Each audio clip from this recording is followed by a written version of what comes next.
Good morning. Here we are at the 2018 edition of Fitur, and we're receiving the Honorable Catherine Abelema Afeku, Minister of Tourism, Art and Culture of Ghana.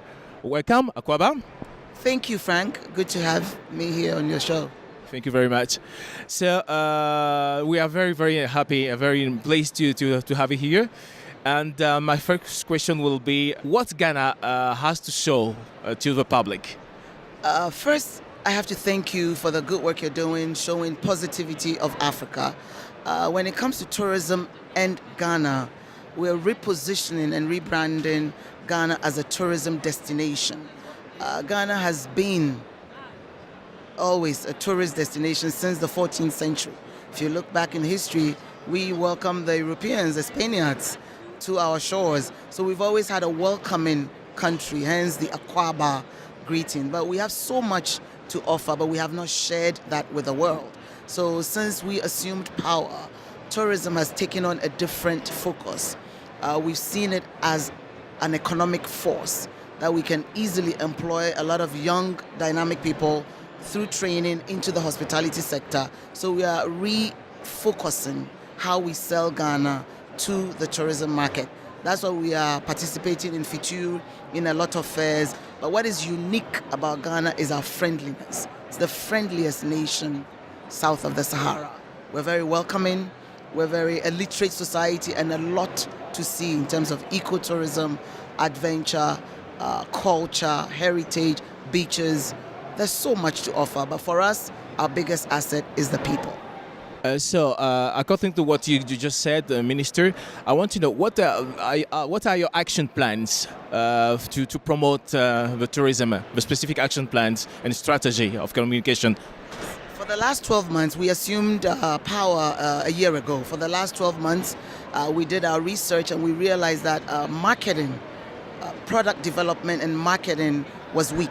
So we immediately joined the branding of Ghana on the CNN, which is a very big global channel, to showcase what we have in Ghana. That was the first one. The second one is also to set up training schools. We really have done the groundwork, the infrastructure, and we want to roll out in 2018 training schools across the nation to get a skilled workforce for the hospitality industry.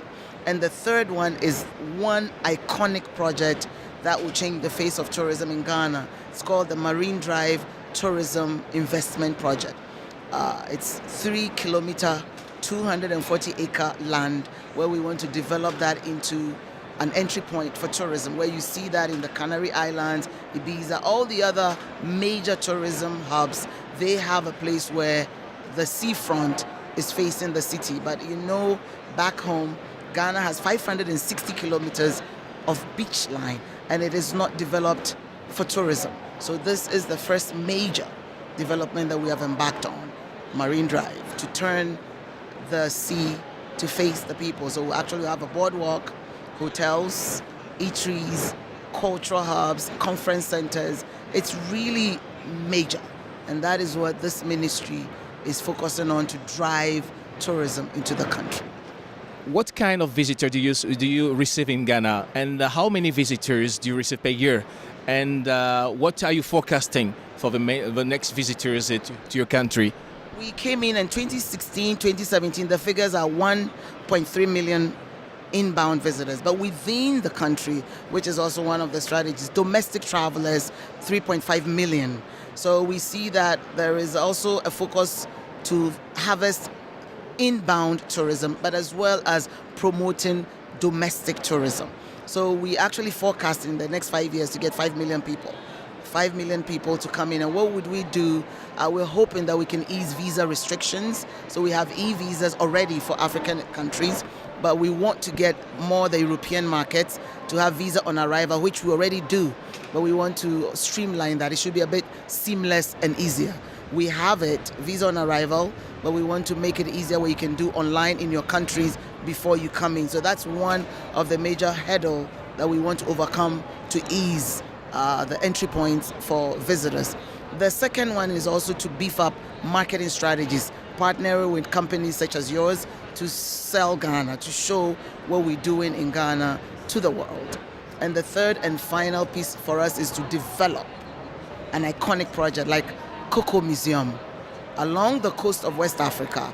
Ghana, Ivory Coast, we are the two top producing companies of cocoa. So we have started the deliberations to build a cocoa museum where people will come to Ghana, go through a miniature farm, plant a seed, see how a cocoa pod is made, dry it, and go through the process of the cocoa product at the finished stage. So that is really what we want to do to increase tourism. And we've already started. So we're looking forward to the completion and bringing in traffic. Can you tell us a bit more what makes what the attractive points of Ghana if we're talking about tourism? Ghana is home of kente, like what I'm wearing. This intricate fabric woven by hand and legs, it's uniquely Ghanaian. Number two is our cultural heritage.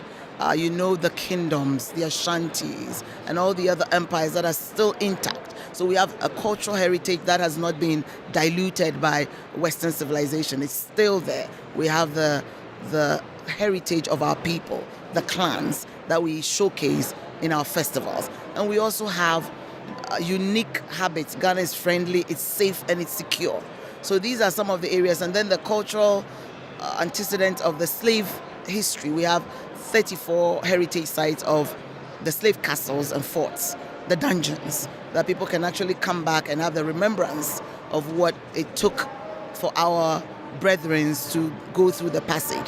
But when they come back, it gives you a spirit of resilience that, look, you survived this. It's time to come home and showcase what the African spirit is made of. So for us, it's the heritage sites, the culture, and the nature. We have a lot of safari, ecotourism. The longest canopy walk in Africa is in Ghana, the Kakum canopy walk. So the people stand tall. The beaches are there, the heritage sites are there, the culture is there, but the ingredient that makes it uniquely Ghanaian is the people. It's a smiling nation.